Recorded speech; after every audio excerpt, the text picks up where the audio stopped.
Here's the best thing I've learned in my travels. Praise need not be sincere to be effective. That's good. Write it down. Praise need not be sincere to be effective.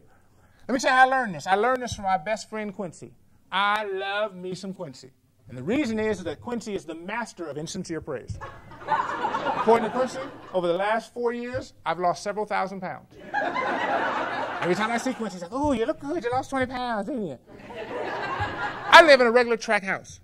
But when Quincy comes to my house, it feels like the Taj Mahal. Because this is the Quincy. Despite the fact he comes over once a month, every time he comes to my house, this is Quincy. Wow, look at this. And at first I thought, okay, this is because Quincy lives in a cardboard box.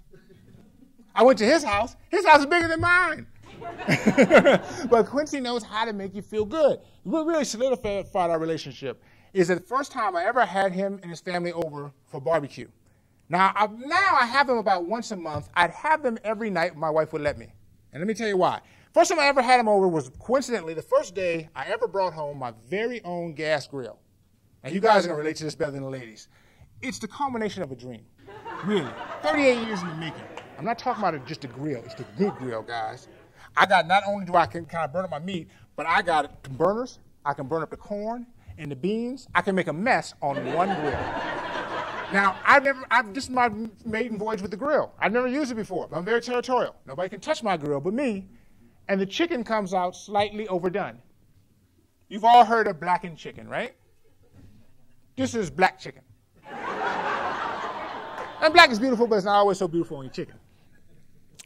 I come out to the table and I'm carrying this tray of chicken briquettes.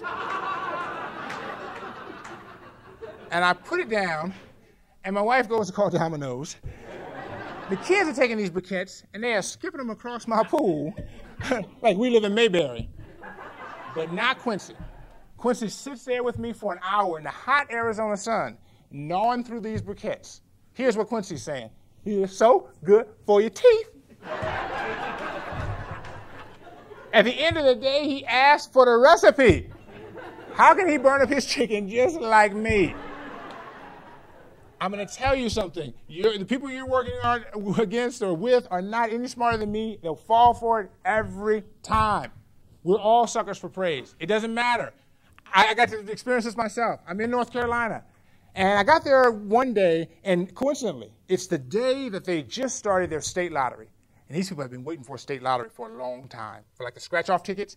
Everybody in this convenience store is ordering $16.95 worth of scratch-off tickets. You know, they get gas, and they want the rest of their money in scratch-off tickets. And the line is out the door. By the time I get to the front of the line, I can almost see smoke rising from the young clerk's head. And I turn to this woman, and I've learned this stuff. I want to practice what I preach. And so I said, you know what? Ma'am, I bet you have the most beautiful smile. She wasn't smiling then, but she smiled. And guess what? She didn't. It was actually quite horrible. Now I know what they use that money for in the lottery, dentistry.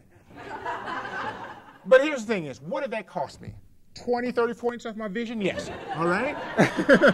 But other than that, I want to tell you that it's possible, all right, to praise your way. And here's the truth of the matter, is that people generally live up to the praises that you give them.